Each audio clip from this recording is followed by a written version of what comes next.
Good morning, everyone, and welcome to the Maryland Jockey Club at Laurel Park for a closing day edition of Today at the Races. I'm Dan Ullman along with Keith Fustel. Before we talk about what we've got on tap for our 10-race program on Sunday, let's reflect a little bit on a super DeFrancis Dash Day. 4 stakes races kick off in grand style. Reigning Maryland-bred Horse of the Year post time is now 9 for 9 at Laurel Park.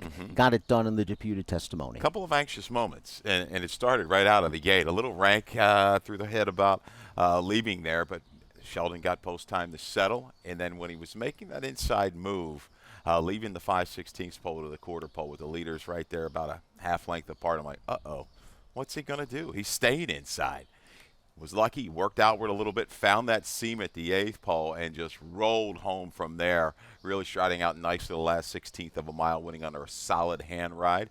Early buyer was a 292, 93, 94, in the mid-90s for post time, and maybe we'll see him next time out in the Charlestown Classic. An interesting test for him. $1 million purse, obviously, down at Charlestown. The Alma North Stakes. Nice to see St. Benedict's Prep get that well-deserved stakes win. She'd shipped down to Laurel Park twice before. She just missed in the What a Summer. She ran really well in the Fritchie. Johnny V gave her a Hall of Fame ride. Didn't break so great from the rail, but he got her to the outside, and once she was in the clear, she got very comfortable. Yeah, she was able to level off. I expected her to be closer. I really, really did. Johnny did too. Yeah, and once the break happened, they adjusted beautifully, got into rhythm around the turn, and was able to get it done late. I thought the best performance, all in all, yesterday. Wolfie's Dynaghost. Wolfie's Dynaghost. Post time was very good. Don't get me wrong. Wolfie's Dynaghost, second off of an extremely long layoff, breaking the course record in the Prince George's County Stakes. And Sheldon Russell gave this one a great ride. This horse looked like the only speed on paper, went to the front, went 24, 24, and then Sheldon threw a 23 and change at him on the turn, and that just had everybody off the bridle. But to the winner's credit, he just kept on firing in the stretch. 99 Beyer speed figure for the veteran. Just kept rolling through the gallop out. A beautiful ride, just nursed, release. I like to use that, the old nurse and release ride from Sheldon Russell. And, he just kept pouring it on. Big effort, off-time patience paid off for the connections. And what can you say about the DeFrancis Dash? It was scratched down to a short field, but they put on quite a show. Subrogate didn't change leads in the stretch, and he still was able to just nip our hometown favorite, Celtic Contender. Celtic Contender, a little stumble out of the gate, but really recovered, was sharp right out of the get-go, though, after the recovery. Set an honest pace inside. I thought he was gone, Dan. At the top of the stretch, I'm like, we got him. Took a late hit of money, too. I had him loaded at 5-1. I look up, he's 2-1.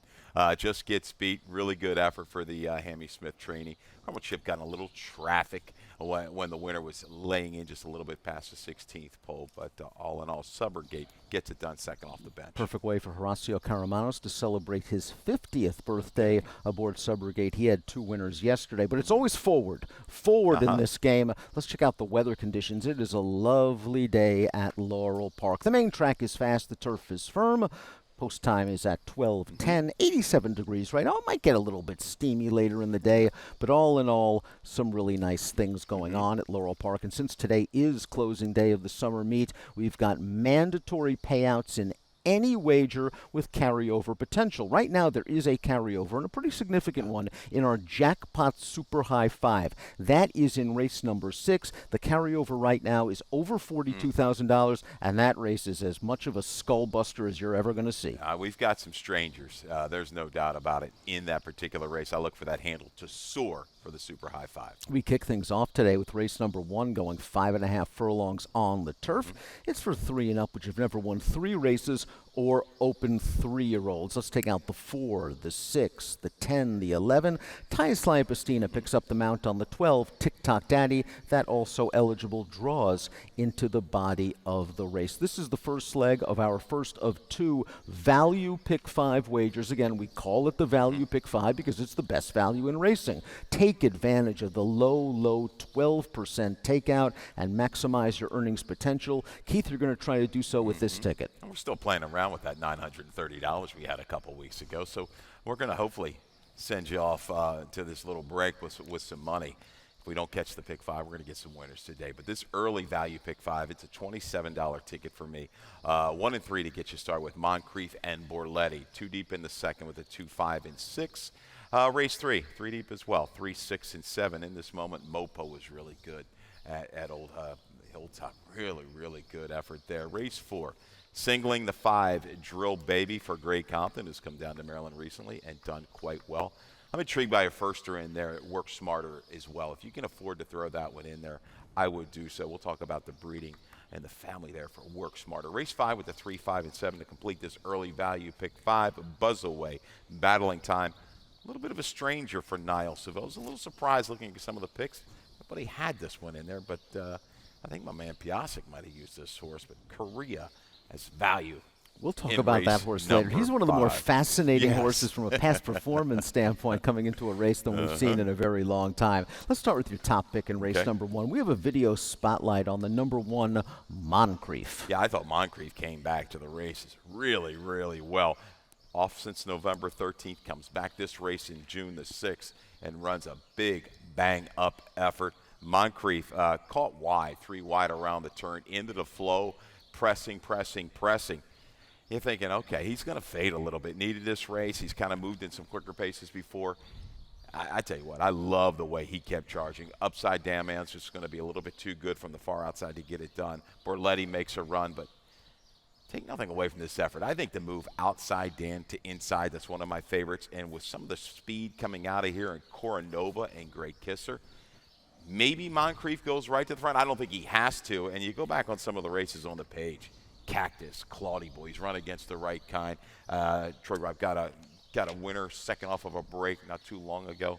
I like Moncrief 1-2 right there in the mix in the opener. Although my top pick, Borletti, did finish ahead of Moncrief last time out, I think you could make the argument that Moncrief ran just as well for everything that you mentioned. Just look at those internal splits.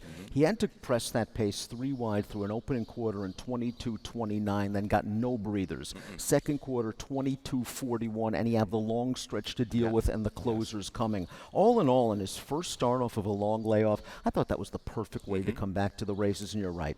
With this horse's speed, he's either going to be in front or sitting in the pocket under Daniel Centeno turning for home. As for Borletti, he doesn't really win very often, but he sure is consistent. He's hit the board in his last 5 races. Last effort was a nice inside-out closers trip, as you saw. He finished ahead of several of these. If he gets a pace, he'll come running late. Yeah, he's got that patented move. Sits back a little bit. I thought he was a little too close to it 2 races back.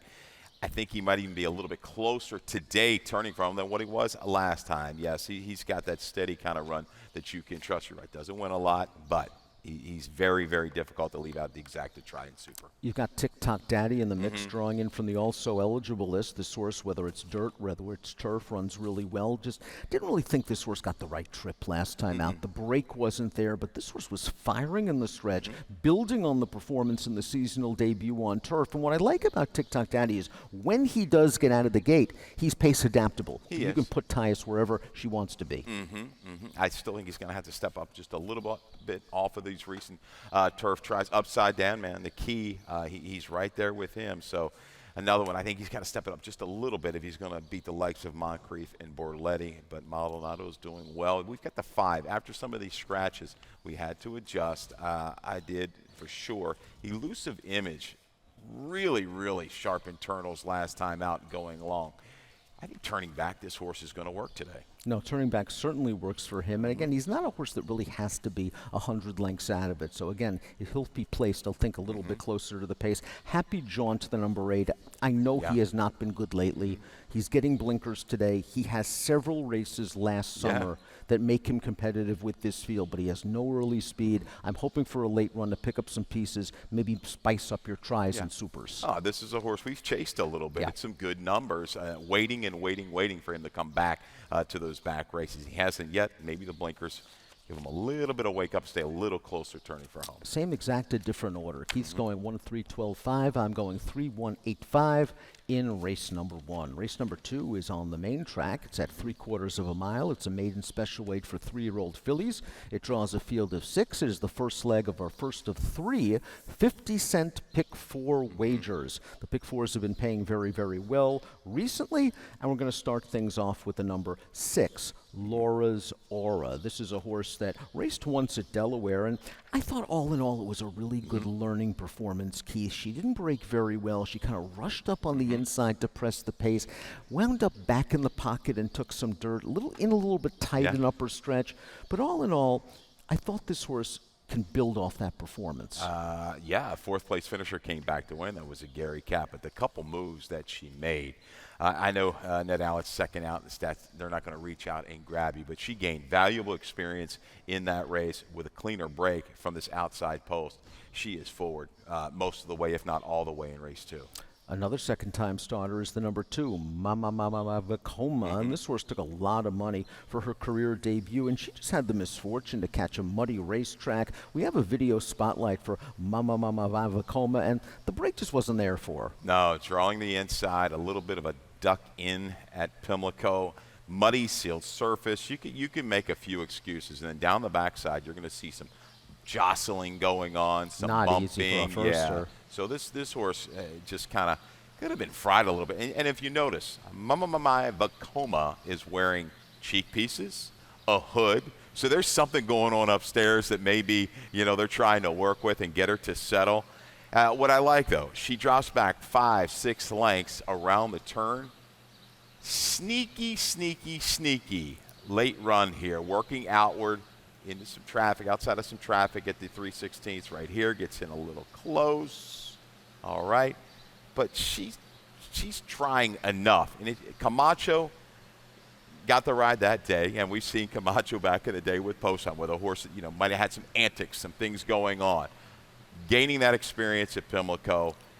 We've got Sheldon. I think this horse with a cleaner break is also going to be forward. Agree. I think this horse is going to show pace. It's interesting to see Brittany with the winkers, the cheek Yeah, pieces the with Mama Vacoma. You usually don't see that from this barn, but she does show a little bit of ability. She's got a winnerly pedigree. Yeah, where she told me to go. Rominsky, some really fast horses in this family. Let's talk a little bit about the number 5, that Sweet 443. You mentioned the trainer Greg Compton has been doing very well down in Maryland, and Sweet 443 was wired by the favorite going 2 turns over a sloppy track at Oaklawn last time out.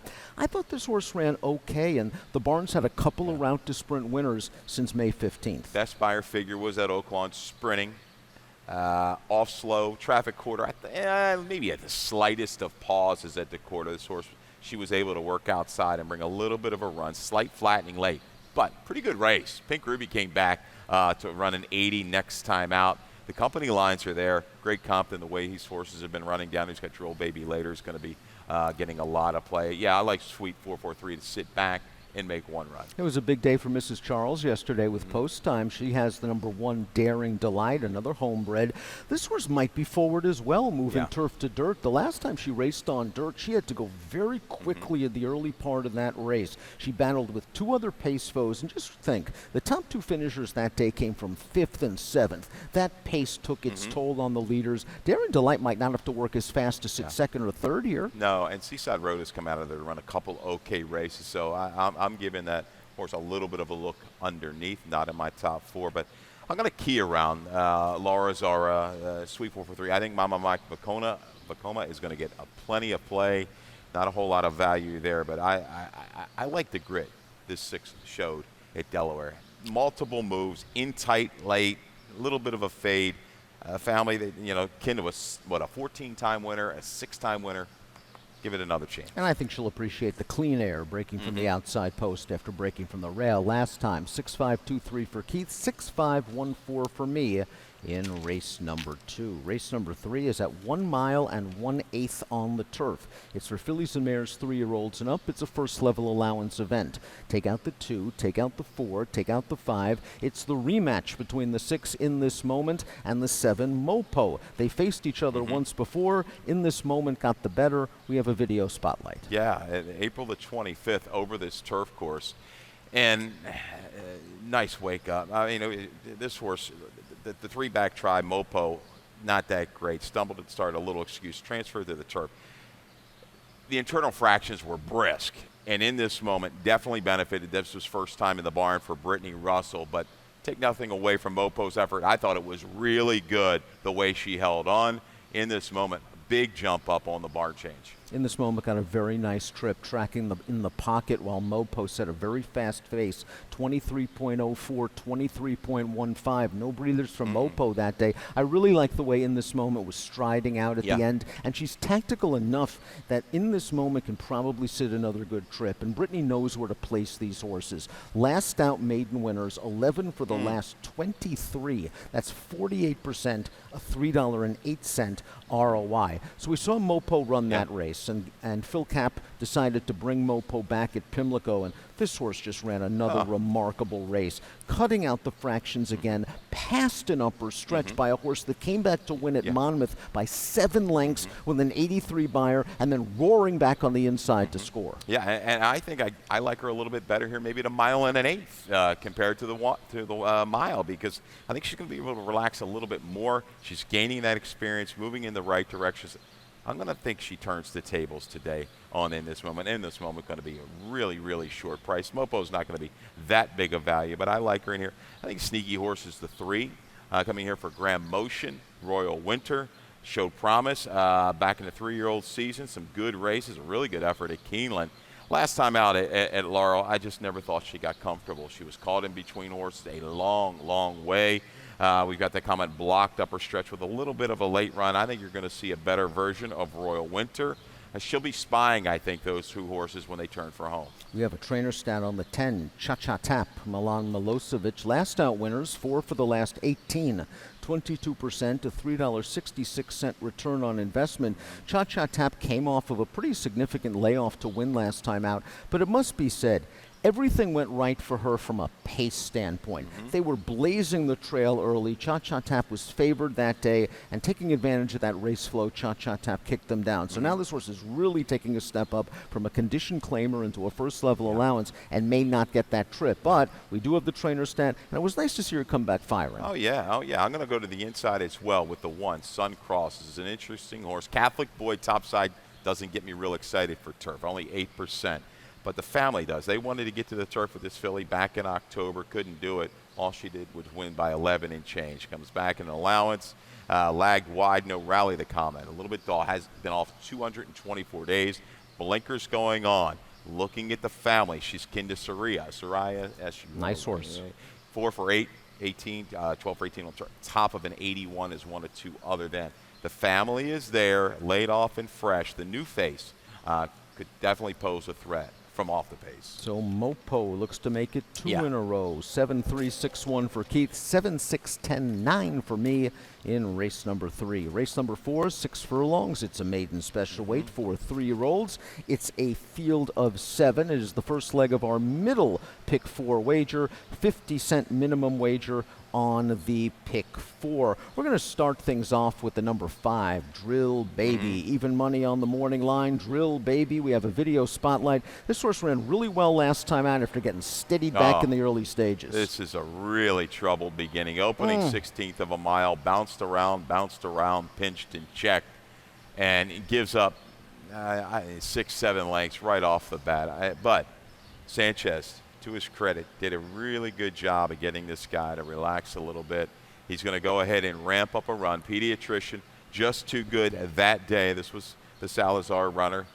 Sharp debut, not so good down that Churchill comes back and blitzes this field.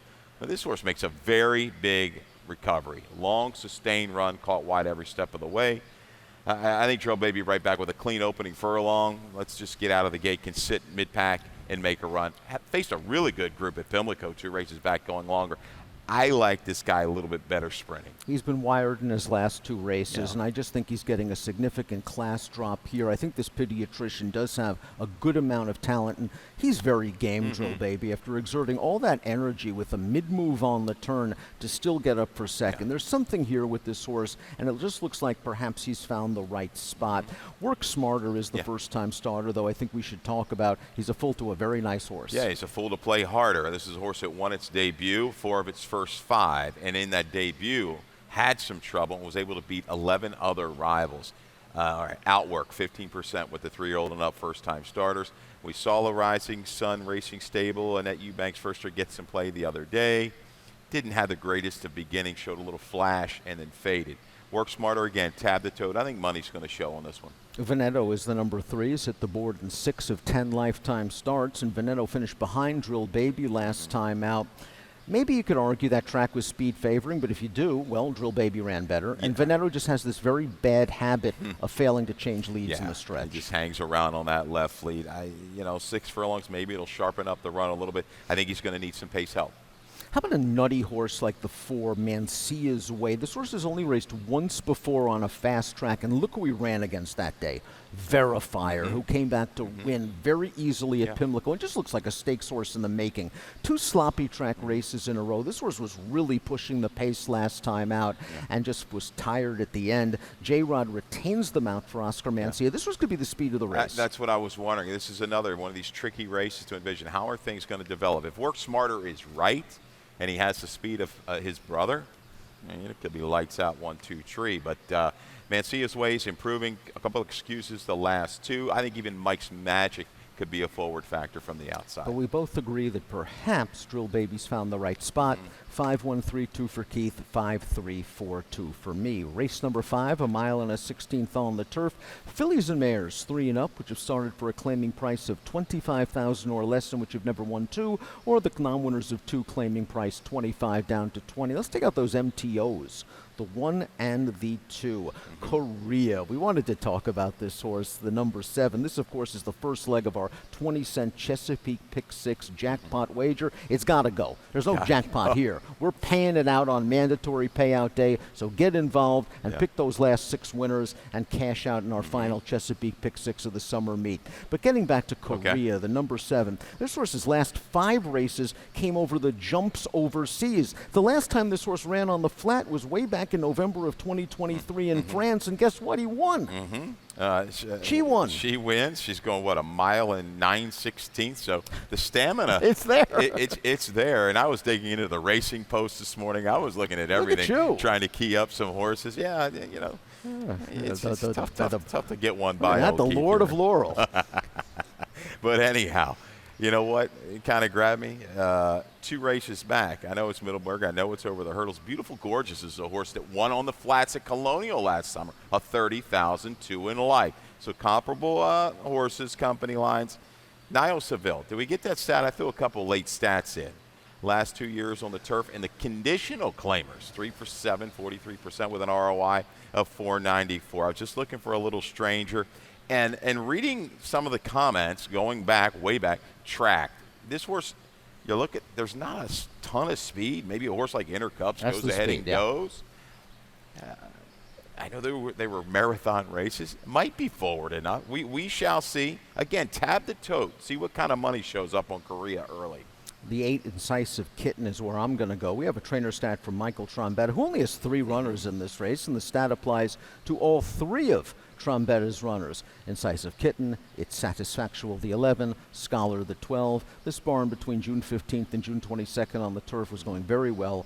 43%, a $4.46 return on investment. Incisive Kitten's making her second start after a 232-day layoff, and I just think she might have been a little bit short last time out. She sort of settled at the back of the pack. She swung widest into the stretch, and she was grinding on, more of in a one-paced manner, but it was nice to see her pass some horses late. I think with that race under her girth, she can take a nice step forward for Country Life Farm. Yeah, I think she definitely works. Of all the Trombies, I might like her the best.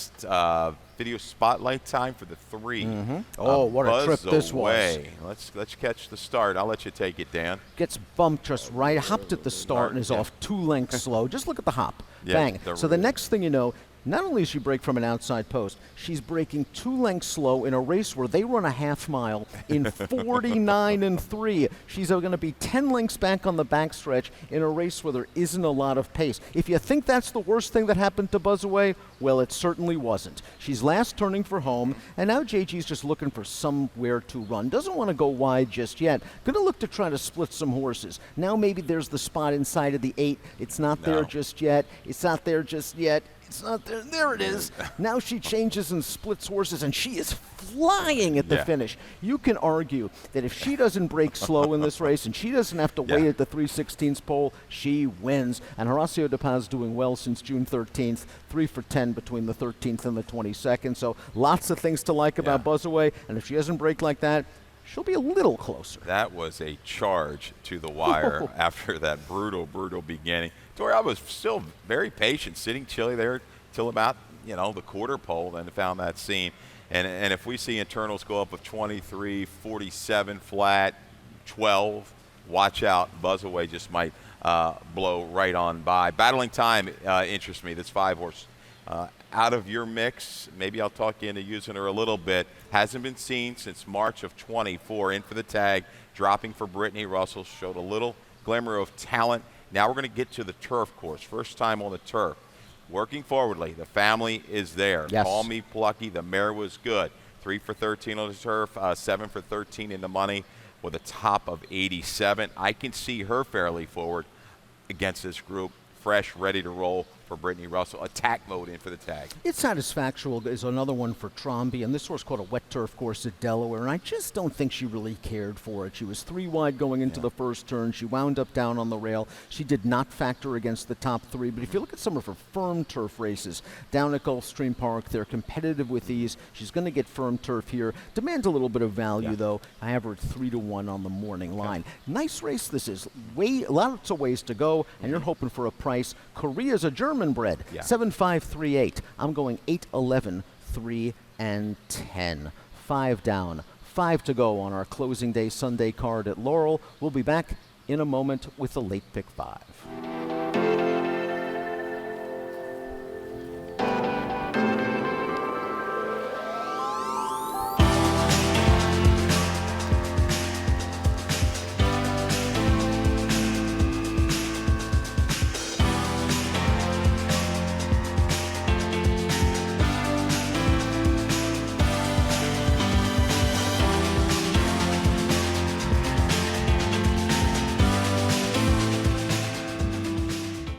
Welcome back to a Sunday edition of Today at the Races. I'm Dan. He's Keith. It's closing day. Race number 6 not only starts off the Super High 5, we'll get to that in a minute. It's a 5.5 furlong race on the turf. 16,000 down to 14. Maiden claimer for fillies and mares. Take out the AEs. 13 through 15. The most important thing for a lot of players today is that this race is the $1 minimum jackpot Super High 5. And yes, that is correct. Mandatory payout. And look at the carryover, 42,329. You're going to have to be real sharp, though, to take this down, because I'm not sure I can pick 1, let alone 5, but I'm still getting involved in this bet. Oh, it's got to be. Let's hope we can get a couple 100,000 in this thing. Targeting it's got to go. You're right. And I go stranger. This is a race. I don't know. I really don't know how to attack it. Hopefully, Vinny comes in and he's got the briefcase full of money, and he can kind of lead us in the right direction. But this also kicks off the late pick 5, the early and late value pick 5 that we have each and every day here at Laurel Park. 12% takeout. Who's got the ticket Mac. today? Mac. Attack. $54. Oh, it's closing day. Yeah, you got to go. You got to get it. 2-6-12. Marmara T. Rose. Last session, that's going to get you started in this late value pick 5. Race 7 with the 1, the 3, and the 8. The 8, too deep. Patinga's Twin and Haley's First Notion, the 4 and the 5. Haley's First Notion, man, really good racehorse. Race 9 with the 5, 6, and 9. A couple of scratches in the 9th. Key scratch in 2 and the 8. Key scratches, I should say, in race 9. We're going to close this out. Close this summer meet out with the 4 and the 5. Autumn in Vermont, Bucking Right. $54 late value pick 5. That's good structure. Add to it. You're going to want to. It's a mandatory payout. And you're starting out with a stranger. The number 8, Music on the Rocks, raced once last year, didn't particularly fare very well, was claimed by Mike Giralis, has been away for over a year, and now returns on turf. We've seen some of these horses race on turf before. They're not the most inspiring runners in the world. Giralis does a really good work. And Music on the Rocks, I won't be surprised if she comes back firing. Yeah, these are the connections that I respect. They're sharp. And I'm just guessing. This horse went out for connections I wasn't really familiar with. And you looked at the breeding. church music on the bottom. I think the horse had like 3 or 4 races going over 3 miles. It was bizarre that the money showed like this. So where's this horse been? Where has she been? It's been forever. They've been patient. If I'm thinking Lapidus, I'm thinking a little bit turf, possibly the angle. Just taking a shot here. Must have had some kind of ability on the go back. Wait and see approach. I've got to bet a couple bucks to win the place on this one. I'll go with the 10, Papslow Patriot. I didn't think this horse had a great trip. 2 starts back at Pimlico. She was very, very rank and eager in the early stages of that race. She pulled so hard, and then the next thing you know, she's really wide on the backstretch. And Toledo was getting his shoulders pulled out of his sockets trying to hold Papslow Patriot. And finally, this horse was still running a little bit at the end without much urging. I bet this horse last time out. She has a very underrated break.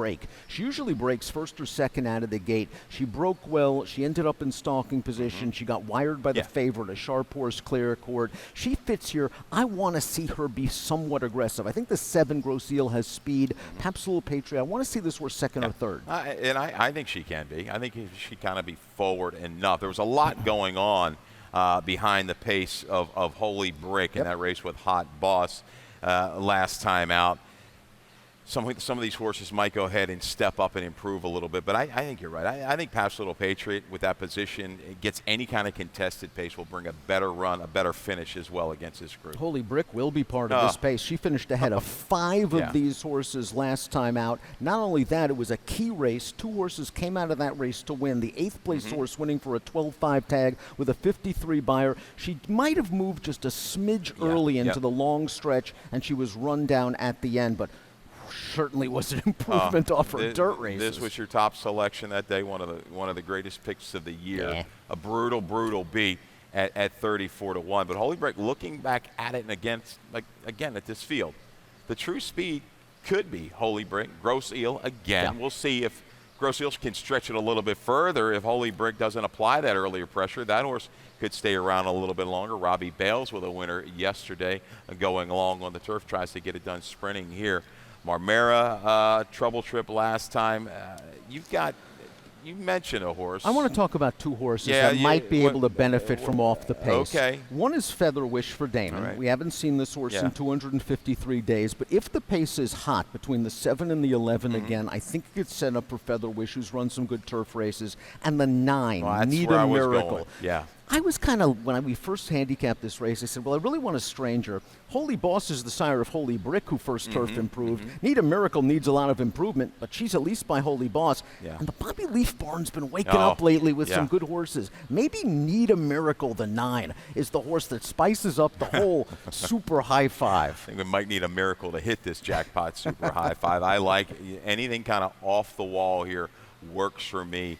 I guess if I had to trust anybody, if you're saying, okay, who are you going to bet win, play, show, I'd say Holy Brick again, just proven off of that last race. But how can you go back at the shorter price this horse is going to be when you missed it at 34, 35 to 1 last time? What a horse race. Race 6 for your jackpot Super High Five. We hope you get involved and get involved heavily. Mandatory payout today. 8, 10, 11, and 2 for Keith, 10, 11, 3, and 9 for me. Race number 7, 7 furlongs on the dirt. Fillies and mares 3 and up. It's a first level allowance. Take out the 2, skip through Duff Fire. This is the first leg of our final pick 4 wager of the afternoon. 50-cent minimum play. Let's start things off with Fabia, the number 6 for Hammy Smith. This horse made her debut for the 16 tag, and Hammy might have gotten away with something because I liked how Victor Carrasco rode her that day. It didn't look like anyone really wanted to go, so Victor's like, I'm going to go. Made the lead, made the rail, shrugged off 2 pace horses, and then extended in the stretch. We have a trainer stat for Hammy on the number 6, Fabia. Past 5 years on the dirt, 22%, 40-48 ROI when moving from claimers to allowance. This is one of your favorites. Yeah, I like this move. And Fabia, against the grain of the racetrack, I thought June 1st played to an outer flow. This one showed a little bit more early get up and go that I usually see with some of these Hammies firsters. I like the family. We talked about that. This is a horse I saw down at Ellery, I believe, prepping a couple years ago. Or 2 years, last year, I should say. She's definitely stepping up. She's going to have to pick it up a little bit against this group. There's a couple interesting horses. I'm going to give one more shot to the 5, Red Hat Hannah. I got to think she's better than what she was last time. Got involved in an okay flow. I don't think it was any kind of a suicidal pace. She just stopped on a dime, was protected late.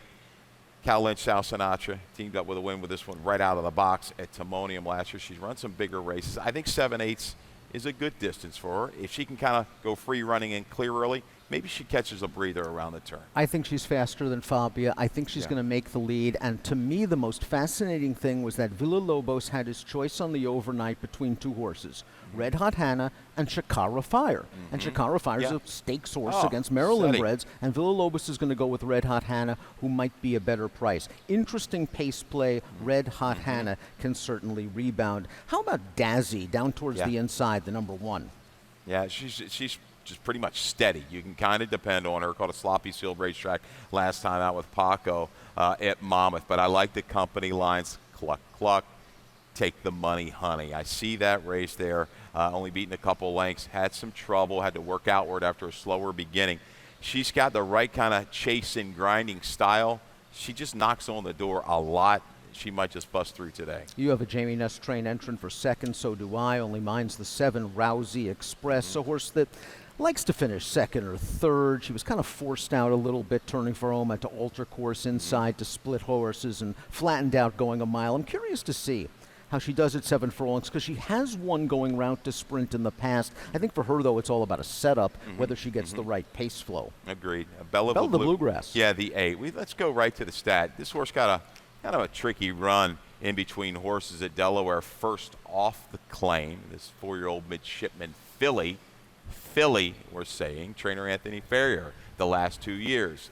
3 for 8 with the fillies and mares, second off the claim on the Laurel dirt. Ladies' man, I guess. 578 for Tony Ferrier. Bella the Bluegrass has enough speed, I think, to be tracking and might put a little bit too much pressure on Red Hat Hannah. I'm going to need my horse to clear, but I like that stat.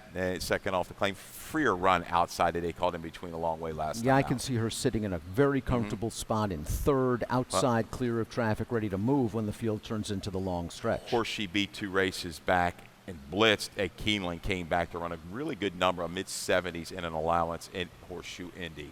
5, 1, 8, and 6 for Keith. 6, 7, 3, and 1 for me in race number 7. Race number 8's our feature race on closing day. We're going 3/4 of a mile. It's for 3 and up, which have never won 3, with plenty of conditions involved in this allowance. And the claiming price is 55 down to 44. It stays intact with a field of 7. We're going to start things off with your favorite. We're going to try to beat her, but she's going to be real tough to beat, and she is the horse to beat, and that's Haley's First Notion. We have a video spotlight for Haley's First Notion and Patinga's Twin and Radical Right. Yeah, these 3 exit the race on June the 6th.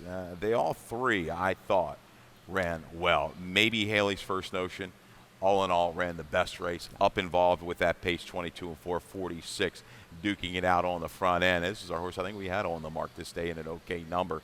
But Haley's First Notion, dead game to the wire, hung wide. Patinga's Twin just couldn't quite get there late, but churned on. Radical Right, though, sneaky price play for you. Yes, Radical Right, you see the number 1 in between horses. You're a little bit fractious in the gate before this race, then wound up in the pocket, split some lates, just going to hold off Patinga's Twin for third money. Haley's First Notion, you're right, though, had to work very hard on the lead. Gary Camp doing well between June 12th and June 22nd, 5 for 11 with a 4.16 ROI. Does the presence of Arden's Lucky to Be concern you regarding Haley's First Notion? That's exactly what I was going to say. Is this the X factor? Is this the horse that could really turn this thing into a mess early on? He's fast. He's really fast if he breaks. Haley's First Notion doesn't like to be too far back. He's going to have to go into a flow. And Arden's Lucky to Be's a horse. When he stretches speed, he can take it. He can take it a while. He'll handle a little bit of a pressure as well. I think the race sets up beautifully for a horse like your price, Radical Right, who I should have had underneath, but factor it in. It's going to be my top selection, the 9-year-old. Love this guy yet. Don't be deceived, by this number 75 at Penn National last time out the bye. Rominsky was in there, Sheriff Ronnie. Good salty field, inside-out trip. I think he's going to get it again, proven over this racetrack. I think he can bounce back up to a better buyer speed figure. He's got some lengths to make up against that 2-back try against Haley's First Notion, but I think he can when he's right, he can power on by late. There is a slew of speed signed on here. Bouncer's got to be close. Karen's Notion, when he's right, can get into the flow in his 22, 45 and change kind of deals.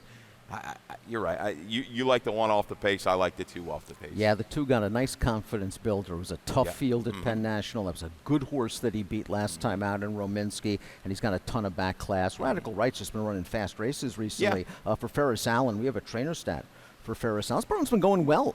June 7th, June 21st, 3 for 13. 23%, 266 ROI. And again, I think Radical Right has run some steady races while being close to the pace. If the pace is kind of electric, maybe he sits back and makes one run. Patinga's Twins in here. You could argue he might be the best closer. You might argue he might have the most upside of any in this field because he's relatively lightly raced compared to the others. Here's an Anthony Farrier trainer stat for Patinga's Twin between June 9th, June 26th, 40% winners, a 209 ROI. Maybe this is the closer to benefit if the pace is hot. Big, good-looking horse, and I think he benefited last time. He got a lot of seasoning off that try, caught 3 deep, dropped back a little bit. You saw him in that video. He was willing. He was coming back steadily at the end. Comes back with a work, too, a recent work, very sharp, 58 and a tick. That's rolling. Ready to roll Patinga's Twin. He could draft in and definitely maybe make the first run in front of our horses like Radical Right and factor it in. 2547 for Keith, 1547 for me. Haley's First Notion, the 5 is the horse to beat. We're taking slight stabs against. Race number 9, 5.5 furlongs on the turf. First level allowance for fillies and mares, $49,000 the purse. Take out the 2 morning line favorites, the 9 Salty Senorita, the 2 Bougie Bubbles. This will change the odds drastically on many of these horses. The 6 Watch Me Disappear is your top selection in this race, Keith. And Watch Me Disappear is pretty quick out of the gate when she wants to be.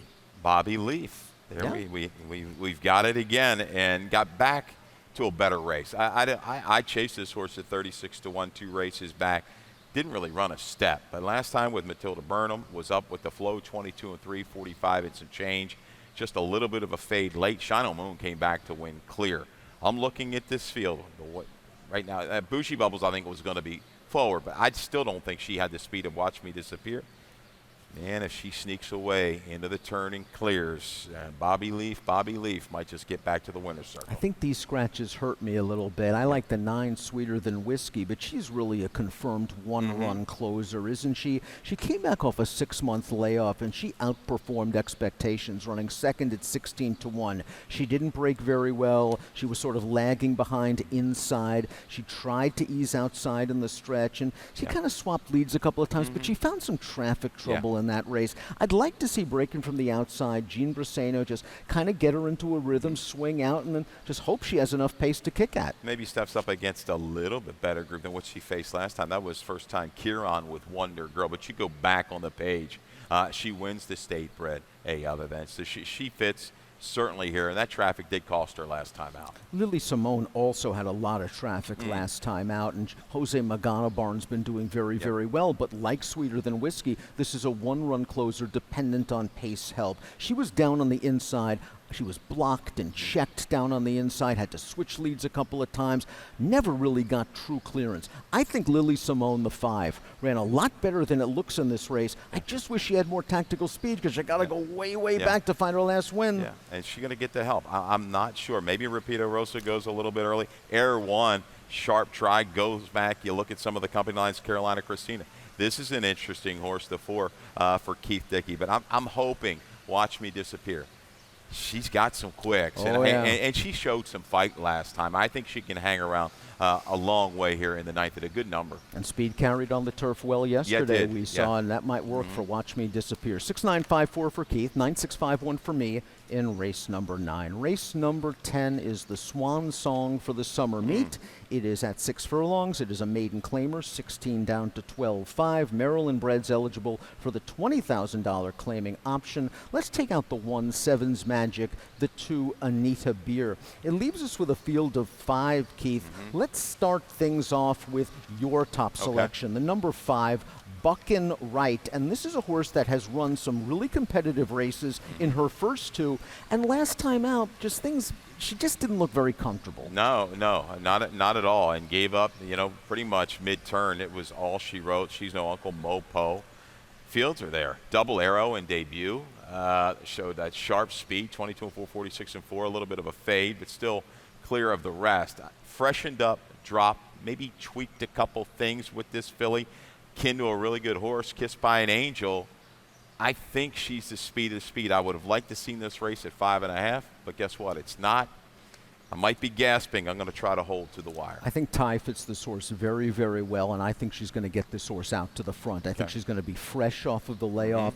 I think a fast track works for her, and I do agree with you. I think she was crying out for a layoff. She was on her right lead early on the turn last time out. I think this freshening works for the 5, who showed ability 2 and 3 starts back. One more chance for me on the 6. Another Hope, who's going to be making her 10th trip to the post. She's hit the board in 5 of 9 starts. Maybe the mile against Fabia, who we'll see earlier today, was a bit too much. It looked like she really turned up the heat on Fabia on the turn, and she was rebuffed. I like her at the shorter distance. I think she sits just off your horse. That might have got her just right to stalk and pounce against this group. Another horse, we got a little bit of a stat, I believe, for Autumn in Vermont. Carlos Mencia shortening up. Some issues last time. Fractious pre-race. Wide run, just didn't quite kick it in. But if things get hot and heavy, last 3 years on the dirt, Carlos Mencia runners 3 for 7, 43%, 5 for 7 of the money. Maiden claimers route the sprint with an ROI. It's positive 257. She's looking for some help up front. She just might get it. And this horse did run well, route to sprint, 3 starts back, just missing when finishing second for the 12-5 level. 5-4-6-7 for Keith, 6-4-5-7 for me. In the finale, best play time on closing day. Where are you going? Value play, my old buddy, and he is treated me well over the years. We're going back to the 8th race again. We got it with Brother Conway, right? We're going to try to get back with a 2. Factor it in from the Mencia barn, 8-1 on the morning line. I just see so much speed signed on. Confidence back after that trip last time at Penn National. Proven over this racetrack. Inside-out trip, gets it done at a number. I'm always looking for a little bit of speed for my value play, and I think race number 3, the number 7, Mopo, is going to be out there on the lead, is going to have to keep in form to beat a good field, but I think 5-2 would be fair on Mopo, who has just looked strong in his last 2 turf outings. 23 minutes to post for race number 1 on a closing day Sunday at Laurel Park. The main track is fast. The turf is firm. Callie Francois, Mackenzie Pfeiffer, Dave Rodman will take you through the 10-race program. Let's go up to Dave Rodman for scratches and changes. Good luck.